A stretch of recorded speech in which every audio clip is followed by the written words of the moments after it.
ഇന്ദുലക്ഷ്മി ഭാഗം 9. കിഷോർ പറഞ്ഞതെല്ലാം ആലോചിച്ച് റോഡിൽ കൂടി നടക്കുമ്പോഴാണ് പിന്നിൽ ഒരു കാർ വന്ന് ഹോൺ അടിക്കുന്നത്. ഇയാളെന്താ റോഡിന് നടുവിൽ നിന്ന് സ്വപ്നം കാണുവാണോ? രാഹുലിന്റെ ശബ്ദത്തിൽ ദേഷ്യം കലർന്നിരുന്നു. Sorry sir. ഇന്ദു ഒരു സൈഡിലേക്ക് മാറി നിന്നു. ഇയാൾ വാ, ഞാനും അങ്ങോട്ടാ. വേണ്ട സാർ. രാഹുലിന്റെ കാർ കടന്നു പോയപ്പോൾ ഇന്ദു വേഗത്തിൽ നടന്നു. ഒരു തുക്കട ബേക്കറിയുടെ ഓണറാണെന്ന അഹങ്കാരമാണ്. മുകേഷ് അംബാനിയാണെന്ന വിചാരം. അയാളുടെ കാറിൽ എന്റെ പട്ടി പോലും കയറില്ല. സ്റ്റോപ്പിനടുത്തെത്തിയതും ബസ് പോകുന്നത് കണ്ടു. അരമണിക്കൂർ കഴിഞ്ഞു വന്ന അടുത്ത ബസ്സിൽ കയറിപ്പറ്റി ബേക്കറിയിലെത്തിയപ്പോൾ 15 മിനിറ്റ് ലേറ്റായി. ഇന്ദു, സാറിനെ കണ്ടിട്ട് കയറിയാൽ മതിയെന്ന് പറഞ്ഞു. സുജ പറഞ്ഞപ്പോൾ ഇന്ദു ബാഗ് അവളുടെ കയ്യിൽ ഏൽപ്പിച്ചിട്ട് അകത്തേക്ക് പോയി. രാഹുൽ 2 സ്റ്റാഫിനോട് എന്തോ പറഞ്ഞുകൊണ്ട് നിൽക്കുകയാണ്. സാർ. ഇന്ദു വിളിച്ചപ്പോൾ അയാൾ തിരിഞ്ഞു നോക്കി. എന്താ? സാറിനെ കാണാൻ പറഞ്ഞിരുന്നു. ആകാവുന്നത്രയും ഭവ്യത ശബ്ദത്തിൽ വരുത്തി അവൾ പറഞ്ഞു. ഇയാള് ജോയിൻ ചെയ്തിട്ട് എത്ര ദിവസമായി? ഇതിനു മുമ്പും ലേറ്റായിട്ടുണ്ടല്ലോ. തനിക്ക് മാത്രം എന്താ ഇത്ര പ്രത്യേകത? ഇനിയും ഇത് റിപ്പീറ്റ് ചെയ്യാനാണ് ഭാവമെങ്കിൽ ഇങ്ങോട്ട് വരണമെന്നില്ല. മനസ്സിലായോ? കൂടെ നിൽക്കുന്ന പെൺകുട്ടികൾ ചിരിക്കുന്നത് കൂടി കണ്ടപ്പോൾ അമർഷം തോന്നിയെങ്കിലും ഇന്ദു തലയാട്ടി. എന്താ ഇന്ദു, സാറിന്റെ കയ്യിൽ നിന്ന് നല്ലതുപോലെ കിട്ടിയ ലക്ഷണമുണ്ടല്ലോ? സുജ ചോദിച്ചു. അല്ലെങ്കിലും അയാൾക്ക് എന്നോട് എന്തോ വിരോധമുള്ളത് പോലെയാ. വലിയ രാജാവാണെന്ന വിചാരം. പതുക്കെ, സാറ് കേക്കണ്ട. 2 പേരും ജോലിയിൽ മുഴുകി. രാവിലെ ഒരുങ്ങി നിൽക്കുകയാണ് കണ്ണനും പൊന്നുവും. ആകാശ് ബൈക്കിനടുത്തേക്ക് നടന്നപ്പോൾ 2 പേരും ബാഗുമായി അവന്റെ പിന്നാലെ ഓടിയെത്തി. എവിടേക്കാ 2 പേരും? പോയി കൊച്ചു TV കണ്ടോ? ആകാശ് പറഞ്ഞത് കേട്ട് കണ്ണനും പൊന്നുവും പരസ്പരം നോക്കി. വേണ്ട, ഞങ്ങൾക്ക് ആന്റിയടുത്ത് പോയാ മതി. 2 പേരും ഒന്നിച്ചാണ് പ്രഖ്യാപിച്ചത്. അമ്മേ, ഒന്നിങ്ങ് വന്നേ. ആകാശ് അകത്തേക്ക് നോക്കി വിളിച്ചു. ദേവകി നനഞ്ഞ കൈ തുടച്ചുകൊണ്ട് മുറ്റത്തേക്ക് വന്നു. അമ്മയോട് ഞാൻ ഇന്നലെ പറഞ്ഞതല്ലേ മക്കളെ ഇനി അങ്ങോട്ട് വിടണ്ടാന്ന്. ഇവരെ എന്തിനാ ഒരുക്കി നിർത്തിയത്? ഞാൻ ഒരുക്കിയതല്ല. രാവിലെ 2 പേരെയും കുളിപ്പിച്ചു. അവിടെ പോകുന്നത് ഇഷ്ടായതുകൊണ്ട് അവരൊരുങ്ങി നിന്നു. എന്റെ അമ്മേ, നിങ്ങക്ക് പറഞ്ഞാൽ മനസ്സിലാവില്ലേ? ആകാശ് പറഞ്ഞു തുടങ്ങിയപ്പോൾ ദേവകി ഇടയിൽ കയറി. നിനക്കതും പറഞ്ഞിട്ട് പോയാ പിന്നെ വൈകുന്നേരം വന്നാ മതിയല്ലോ. വയ്യാത്ത അച്ഛനെ നോക്കണം, ഈ വീട്ടിലെ ജോലി മുഴുവൻ ചെയ്യണം. ഒരു ജോലിക്കാരി വെക്കാൻ പറഞ്ഞാ അതും വയ്യ. അതിനിടയിൽ ഈ മക്കള് കുറച്ചു നേരം മാറി നിന്നാ എനിക്കും അതൊരു ആശ്വാസാ. കൊച്ചുങ്ങൾക്കും അതൊരു സന്തോഷാ. അവളോട് ഇതുങ്ങൾ ഇത്തിരി സ്നേഹക്കൂടുതൽ കാണിക്കുന്നതിൽ അസൂയപ്പെട്ടിട്ട് കാര്യമില്ല. അച്ഛനാണെന്ന് പറഞ്ഞാ പോരാ, അവർക്ക് കൂടി തോന്നണ്ടേ അത്? അതെങ്ങനെയാ? 3 മാസം പോലും തികയാത്ത കുഞ്ഞുങ്ങളെ ഇട്ടിട്ട് അവള് പോയപ്പോ നിനക്കെന്തോ വൈരാഗ്യമല്ലായിരുന്നോ ഈ മക്കളോട്? മൊബൈലിൽ നോക്കിയിരിക്കുമ്പോൾ ഇവരെ കുറച്ചു നേരം കളിപ്പിക്കണമെന്ന് നിനക്ക് തോന്നിയിട്ടുണ്ടോ? സ്നേഹം കിട്ടി വളരേണ്ട പ്രായ ഇവർക്ക്. ജനിപ്പിച്ചവർക്ക് വേണ്ടെങ്കിൽ പിന്നെ ആരോട് പറയാനാ? ആകാശ് മുഖം വീർപ്പിച്ചു നിന്നു. മക്കളെ, നിങ്ങൾ പോയിട്ട് വാ. അച്ഛന് വയ്യെങ്കിൽ അച്ഛമ്മ ഉണ്ടാക്കാം. ഇനി അതും വേണ്ടെങ്കിൽ കുറച്ചു ദിവസം നിങ്ങളുടെ അച്ഛൻ ലീവ് എടുത്ത് നിങ്ങളെ നോക്കട്ടെ. അല്ലെങ്കിലേ ദുബായിൽ നിന്ന് നിങ്ങളുടെ അമ്മ വരട്ടെ. ഹോ, മതി, ഞാൻ കൂട്ടിക്കൊണ്ട് പൊക്കോളാം. ആകാശ് കുട്ടികളെ എടുത്ത് വണ്ടിയിലിരുത്തി. ലക്ഷ്മി വീടിന് മുന്നിൽ നിൽക്കുകയാണ്. ആകാശ് വണ്ടി അവളുടെ മുന്നിൽ നിർത്തി. കുട്ടികൾ 2 പേരും വണ്ടിയിൽ നിന്നിറങ്ങി അവളുടെ അടുത്തേക്ക് ഓടി. ആകാശ് ബാഗുമായി അവളുടെ അടുത്തെത്തി. അതെ, പറയുമ്പോൾ തെറ്റിദ്ധരിക്കരുത്. ടീച്ചറിന്റെ പഠിത്തം അത്ര പോരാ കേട്ടോ. കുട്ടികള് ഇംഗ്ലീഷ് അക്ഷരങ്ങളൊക്കെ തെറ്റിച്ചാ എഴുതുന്നത്. വലിയ ഗൗരവത്തിൽ അയാൾ പറയുന്നത് കേട്ട് അവൾ അമ്പരന്നു. സാർ, ഞാൻ ഒരാഴ്ച കൂടി ഞാൻ നോക്കും. എന്നിട്ടും ശരിയായില്ലെങ്കിൽ ഞാൻ വേറെ ആളെ നോക്കും. അടുത്ത വർഷം സ്കൂളിൽ പോകേണ്ട കുഞ്ഞുങ്ങളാ. സാർ, പക്ഷേ ഞാനിതുവരെ അവരെ എഴുതിച്ചില്ലല്ലോ. കുറച്ച് പാട്ടുകൾ പഠിപ്പിച്ചു. ആൽഫബറ്റ്സ് പറയാൻ പഠിപ്പിക്കുന്നതേ ഉള്ളൂ. കാറ്റഴിച്ചുവിട്ട ബലൂൺ പോലെ ആകാശ് ചമ്മലോടെ നിന്നു. അത് തന്നെയാ ഞാനും പറഞ്ഞത്. കണ്ണൻ ABCD പറയുന്നത് ശരിയാവുന്നില്ല. നിക്ക് ABCD അറിയാം. ഞാനിന്നലെ അച്ഛനോട് പറഞ്ഞതല്ലേ, പക്ഷേ അച്ഛൻ കേട്ടില്ലല്ലോ. കണ്ണൻ നിഷ്കളങ്കനായി പറഞ്ഞു. ശരി, ഇവരെ പുറത്തേക്കൊന്നും വിടണ്ട. ഗേറ്റ് അടച്ചിടണം. ആരെങ്കിലും വന്നാൽ പ്രത്യേകിച്ച് ശ്രദ്ധ വേണം. വിശക്കുമ്പോൾ കഴിക്കാനുള്ള ബിസ്ക്കറ്റ് ബാഗിലുണ്ട്. ബിക്കറ്റല്ല, കൊലക്കട്ടയാ, പൊന്നു തിരുത്തി. ലക്ഷ്മിയുടെ ചുണ്ടിൽ അറിയാതൊരു ചിരി വിരിഞ്ഞു. ആകാശ് പൊന്നുവിനെ നിന്ന് രൂക്ഷമായി നോക്കി.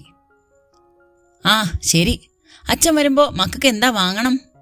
അയാൾ കുനിഞ്ഞ് രണ്ടുപേരുടെയും തലയിൽ തലോടി. ഒന്നും വേണ്ട, അച്ഛൻ പോയാ മതി, ടാറ്റാ. കണ്ണനും പൊന്നുവും അയാളിൽ നിന്നകന്ന് ലക്ഷ്മിയുടെ അടുത്തെത്തി. ഒന്ന് കൈവീശിയിട്ട് അയാൾ വണ്ടിയുടെ അരികിലേക്ക് പോയി. അതിനിടയിൽ ലക്ഷ്മിയെ നോക്കി പേടിപ്പിക്കാനും മറന്നില്ല. വണ്ടിയുടെ അടുത്തെത്തിയിട്ട് തിരിഞ്ഞു നോക്കുമ്പോൾ ലക്ഷ്മി 2 കുഞ്ഞുങ്ങളെയും ഇരു കൈകളിലായി എടുത്തോണ്ട് അകത്തേക്ക് പോകുന്നത് കണ്ടു. പതിവിലും വൈകിയാണ് ഇന്ദു വീട്ടിലെത്തിയത്. ഇന്ന് ബേക്കറിയിൽ കസ്റ്റമേഴ്സ് കൂടുതലായിരുന്നു. സന്ധ്യയായി തുടങ്ങിയിട്ടുണ്ട്. വീടിന് മുന്നിലെത്തിയപ്പോൾ ഗേറ്റ് അടഞ്ഞു കിടക്കുന്നു. പുറത്തുനിന്ന് പൂട്ടിയിട്ടുമുണ്ട്. അമ്മ എവിടെ പോയി? എന്ത് ചെയ്യണമെന്നറിയാതെ അവിടെ തന്നെ നിന്നു. കിച്ചുവിനെ വിളിച്ചു ചോദിക്കാമെന്ന് ആദ്യം കരുതിയെങ്കിലും പിന്നീട് വേണ്ടെന്ന് വെച്ച് രാഹുലിന്റെ വീട് ലക്ഷ്യമാക്കി നടന്നു. മിന്നുമോൾ മുറ്റത്ത് നിൽക്കുന്നത് കണ്ട് ഗേറ്റ് തുറന്ന് അകത്ത് കയറി. ശ്രീയമ്മേ, ദേ ഇന്ദു ആന്റി നിൽക്കുന്നു. കുഞ്ഞിന്റെ ശബ്ദം കേട്ട് ശ്രീദേവി മുറ്റത്തേക്ക് വന്നു. ഇന്ദുവോ? എന്താ മോളെ? അമ്മ എവിടെ പോയെന്നറിയോ? ഗേറ്റ് പൂട്ടിക്കിടക്കുന്നു. പുതിയ മരുമോളെ മടുത്ത് കാണും, അതാ ഗേറ്റ് പൂട്ടിയിട്ടത്. ശബ്ദം കേട്ട് നോക്കുമ്പോഴാണ് അമ്മയുടെ പിന്നാലെ നിൽക്കുന്ന രാഹുൽ മുതലാളിയെ കണ്ടത്. മോള് തൽക്കാലം അകത്തേക്കിരിക്ക്. രാഹുൽ, നീ കിച്ചുവിനെ ഒന്ന് വിളിച്ചു ചോദിക്ക്. ശ്രീദേവി പറഞ്ഞത് കേട്ട് രാഹുൽ മൊബൈൽ എടുത്തു വന്നു. ഇന്ദു അവിടെ തന്നെ നിന്നു. മോളെന്താ അവിടെ തന്നെ നിന്നത്? അകത്തേക്ക് വാ. ശ്രീദേവി സ്നേഹത്തോടെ വിളിച്ചപ്പോൾ അവൾക്ക് നിരസിക്കാൻ തോന്നിയില്ല. അകത്തേക്ക് കയറിയപ്പോൾ ഹാളിലിരിക്കുന്ന യുവതിയെ കണ്ട് ശ്രീദേവിയെ നോക്കി. ഇത് രേവു, എന്റെ മോളാ. ശ്രീദേവി പരിചയപ്പെടുത്തി. ഇന്ദു അവളെ നോക്കി. വെളുത്തു മെലിഞ്ഞ ഒരു യുവതിയാണ്. തലയിൽ കുറച്ചു മുടി മാത്രമേയുള്ളൂ. മിന്നുമോൾക്ക് അവളുടെ ഛായയാണെന്ന് തോന്നി. ഇന്ദു അല്ലേ? രേവതി അവളെ നോക്കി പുഞ്ചിരിച്ചു. രാഹുൽ അകത്തേക്ക് വന്നു. കിച്ചുവിനോട് ഒന്നും പറഞ്ഞിട്ടില്ല. അവന്റെ അമ്മാവന്റെ വീട്ടിൽ പോകാനാ ചാൻസ്. അവൻ വരുന്നതുവരെ ഇന്ദു ഇവിടെ നിൽക്കട്ടെ. അതാ നല്ലത്. നിങ്ങൾ സംസാരിക്ക്, ഞാൻ മോക്ക് കുടിക്കാനെടുക്കാം. ശ്രീദേവി അകത്തേക്ക് പോകുമ്പോൾ പറഞ്ഞു. ഹാളിലെ ചുവരിനോട് ചേർന്നുള്ള അലമാരയിൽ ഫ്രെയിം ചെയ്തു വെച്ചിരിക്കുന്ന ഫോട്ടോയിൽ നോക്കിക്കൊണ്ട് ഇന്ദു അവിടെ ഇരുന്നു. ശ്രീദേവിയും ഭർത്താവും രാഹുലും രേവതിയും നിൽക്കുന്ന ഒരു ഫോട്ടോയാണ് ആദ്യം. കുറച്ചു വർഷങ്ങൾക്ക് മുൻപുള്ള ഫോട്ടോയാണ്.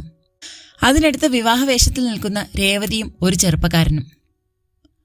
എന്റെ ഹസ്ബൻഡാണ് ബിനുവേട്ടൻ, ഇപ്പോ ഗൾഫിലാണ്. ഇന്ദുവിനെ ശ്രദ്ധിച്ചു നിന്ന രേവതി പറഞ്ഞു. ഇന്ദു അവളെ നോക്കി പുഞ്ചിരിച്ചു. ഇത് എന്റെ അച്ഛൻ, മരിച്ചിട്ട് 2 വർഷമായി. നേരത്തെ ശ്രീദേവിയുടെ ഒപ്പം നിന്ന പുരുഷന്റെ ഫോട്ടോ കാണിച്ച് അവൾ പറഞ്ഞു. തൊട്ടടുത്ത് കണ്ട ഫോട്ടോയിലേക്ക് ഇന്ദു സംശയത്തോടെ നോക്കി. പിന്നെ രേവതിയെയും. ഇത് വല്യച്ഛൻ, അച്ഛന്റെ ചേട്ടൻ, കിച്ചുവേട്ടന്റെ അച്ഛൻ. ഇന്ദുവിന് ഇപ്പോഴാണ് അമ്പരപ്പ് തോന്നിയത്. ഇതുവരെ ആരും പറഞ്ഞു കേട്ടില്ല ഇത്. അമ്മയ്ക്കാണെങ്കിൽ ഇവരോടൊക്കെ ഭയങ്കര ദേഷ്യവുമാണ്. നിങ്ങളുടെ വിവാഹത്തിന് ഞങ്ങളെയൊന്നും കണ്ടില്ലല്ലോ എന്നല്ലേ ഇന്ദു ഇപ്പൊ വിചാരിച്ചത്? മീനാക്ഷി വല്യമ്മ ഞങ്ങളോടൊന്നും അധികം മിണ്ടാറില്ല. വല്യച്ഛൻ മരിച്ചതോടെ ഒട്ടും അടുപ്പമില്ലാതായി. എന്നാലും കിച്ചുവേട്ട അങ്ങനെയല്ലേ കേട്ടോ, വല്യമ്മ കാണാതെ ഇവിടെ വരും. ലച്ചു ചേച്ചിയും വരാറുണ്ടായിരുന്നു. ഇന്ദു രേവതിയുടെ അടുത്തിരുന്ന് അവൾ പറയുന്നത് ശ്രദ്ധിച്ചു. വല്യമ്മ ഒരു പ്രത്യേക സ്വഭാവാ. സ്വന്തം കുടുംബക്കാരോട് മാത്രമേ സ്നേഹമുള്ളൂ. ഞങ്ങളുടെ അച്ഛമ്മയെ പോലും അധികം ഇഷ്ടമല്ലായിരുന്നു. അച്ഛമ്മ അവസാനമൊക്കെ ഞങ്ങളുടെ കൂടെയായിരുന്നു. പൊസസീവ്നെസ് എന്നൊക്കെ പറയില്ലേ, അതിൻ്റെ ഏറ്റവും വലിയ എക്സാമ്പിള് വല്യമ്മയാണ്. അതിപ്പോ വല്യച്ഛൻ്റെ കാര്യത്തിലായാലും കിച്ചുവേട്ടൻ്റെ കാര്യത്തിലായാലും. എന്തെങ്കിലും മറുത്ത് പറഞ്ഞാൽ ചിലപ്പോൾ വീട്ടിൽ നിന്ന് ഇറങ്ങിപ്പോവും, അല്ലെങ്കിൽ സൂയിസൈഡ് ചെയ്യാൻ ശ്രമിക്കും. വെറുതെ പേടിപ്പിക്കുന്നതല്ല, ശരിക്കും ചെയ്തു കളയും. അതാണ് പ്രകൃതം. മരിക്കുമെന്നൊരു ഭീഷണിയിലാണ് ഇന്ദുവിനെ വിവാഹം ചെയ്യേണ്ടി വന്നതെന്ന് കിഷോർ പറഞ്ഞത് ഇന്ദു ഓർത്തു. ഇന്ദുവിനെ ഏട്ടൻ വിവാഹം ചെയ്യേണ്ടി വന്ന സാഹചര്യമൊക്കെ എനിക്കറിയാം കേട്ടോ. കിച്ചുവേട്ടൻ പാവാ. ലക്ഷ്മി ചേച്ചി നഷ്ടപ്പെട്ടപ്പോൾ ഒരുപാട് സങ്കടപ്പെട്ടു. പിന്നെയെല്ലാം ഇന്ദുവിനറിയാലോ. ഇന്ദുവിന് ദേഷ്യമൊന്നും തോന്നരുത്. ഹേയ്, എനിക്ക് കിച്ചുവേട്ടനോട് ദേഷ്യമൊന്നുമില്ല. ശ്രീദേവി 2 കപ്പ് ചായയുമായി വന്നു. മീനാക്ഷി ഇന്ദുമോളെ ഒരുപാട് ബുദ്ധിമുട്ടിക്കുന്നുണ്ടോ? എന്ത് ചെയ്യാനാ, ചിലരങ്ങനെയാ.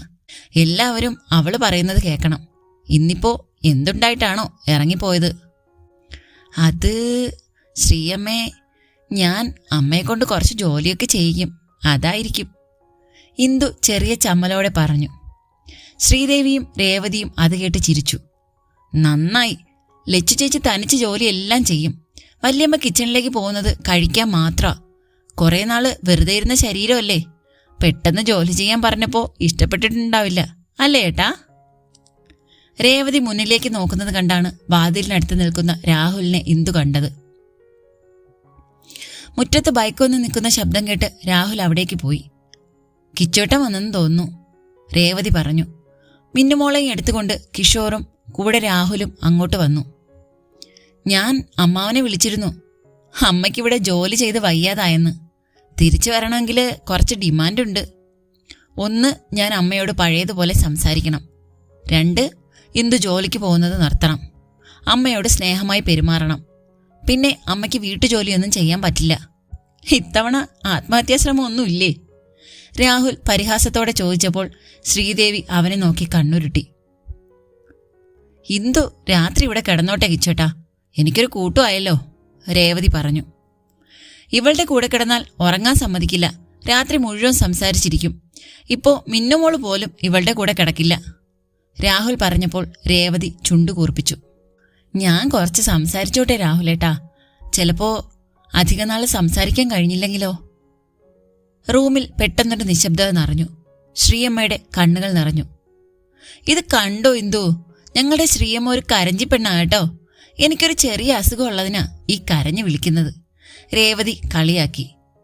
എനിക്കൊരു ചായ വേണം ശ്രീയമ്മേ, കിഷോർ രംഗം ശാന്തമാക്കാൻ പറഞ്ഞു. ശ്രീദേവി കണ്ണുകൾ തുടച്ചുകൊണ്ട് എണീറ്റു. അമ്മമ്മേ, നിക്കും മേനം ചായ. മിന്നു അവരുടെ പിന്നാലെ ഓടി. ഇന്ദുവിന് ഡ്രസ്സ് എന്തെങ്കിലും എടുക്കണമെങ്കിൽ ശ്രീയമ്മയെ കൂടി വിളിച്ചിട്ട് പോയാൽ മതി. രാഹുൽ, ഞാനൊന്ന് പുറത്തു പോയിട്ട് വരാം. കിഷോറും എണീറ്റു. ഇയാള് കണ്ടതുപോലെയൊന്നും അല്ലല്ലോ. ഇത്രയും ദിവസങ്ങൾക്കുള്ളിൽ ആ താടകയെ അവിടെ നിന്ന് ഓടിച്ചെങ്കിൽ താൻ ആളൊരു സംഭവമാട്ടോ. ഏതായാലും അവർക്കൊരു ഡോസിന്റെ കുറവുണ്ടായിരുന്നു, രാഹുൽ പറഞ്ഞപ്പോൾ ഇന്ദുവിന് ചമ്മല് തോന്നി. രാധമ്മയുടെ കൂടെ അമ്പലത്തിൽ പോയി മടങ്ങുകയായിരുന്നു ലക്ഷ്മി. ഒരു വീടിന് മുന്നിലെത്തിയപ്പോൾ രാധമ്മ അവിടെ നിന്നു. മോളെ, ഇതാണ് ദേവകിയുടെ വീട്, നമുക്കൊന്ന് കയറിയിട്ട് പോകാം.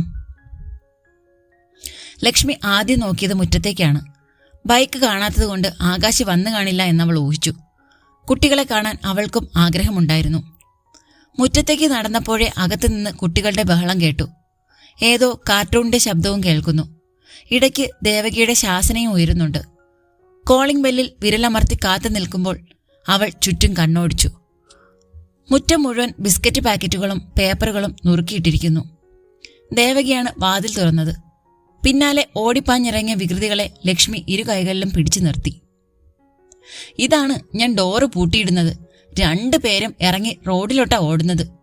അച്ചമ്മയ്ക്ക് പിന്നാലെ ഓടാൻ വയ്യെന്ന് പറഞ്ഞ 2 ആൾക്കും മനസ്സിലായില്ലല്ലോ, ദേവകി പരാതിപ്പെട്ടു. അയ്യോ, ആന്റി ഞങ്ങളെ വീട്ടിൽ വന്നേ, ഏ ഏ ഏ കണ്ണൻ പറയുന്നത് കേട്ട് പൊന്നു കൈകൾ കൊട്ടിക്കൊണ്ട് തുള്ളിച്ചാടി. അവരുടെ സന്തോഷം രാധയും ദേവകിയും സന്തോഷത്തോടെ നോക്കി നിന്നു. പ്രഭാകരൻ ഇപ്പോൾ ഒന്ന് ഉഷാറായിട്ടുണ്ട്, എങ്കിലും ഒന്ന് ക്ഷീണിച്ചിട്ടുമുണ്ട്.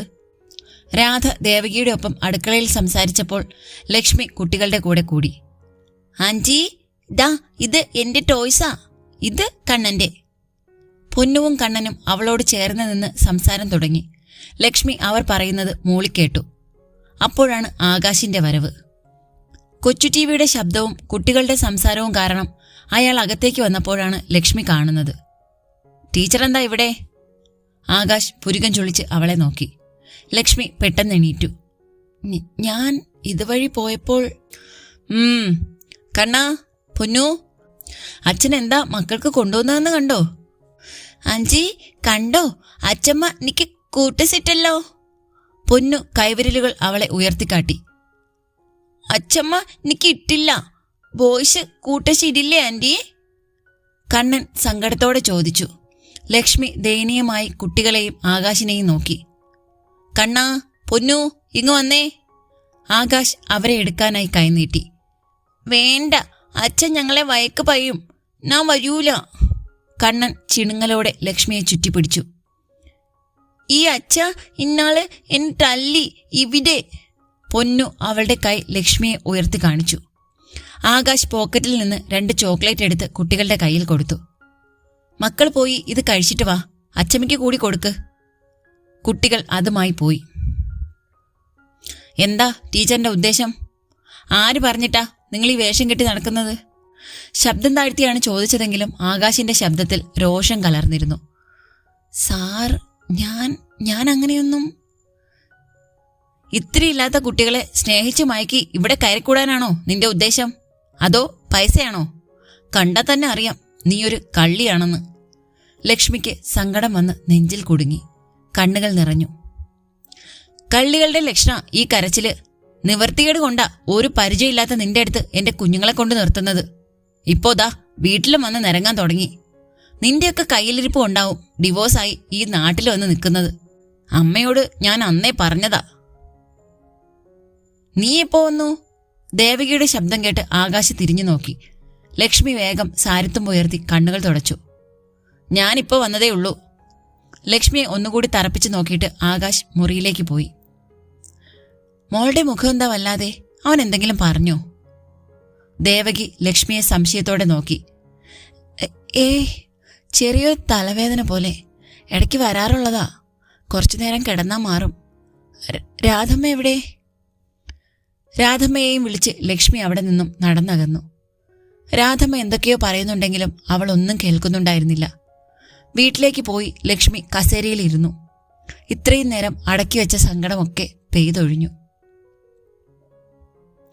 എന്നാലും ഈശ്വര, ഞാൻ എന്ത് തെറ്റ് ചെയ്തിട്ടാ ഇങ്ങനൊരു ജീവിതം? ഇങ്ങനെ ഒറ്റപ്പെട്ട് ജീവിക്കുന്നതിലും ഭേദം മരണമായിരുന്നു. കുറച്ചു കരഞ്ഞപ്പോൾ ആശ്വാസം തോന്നി.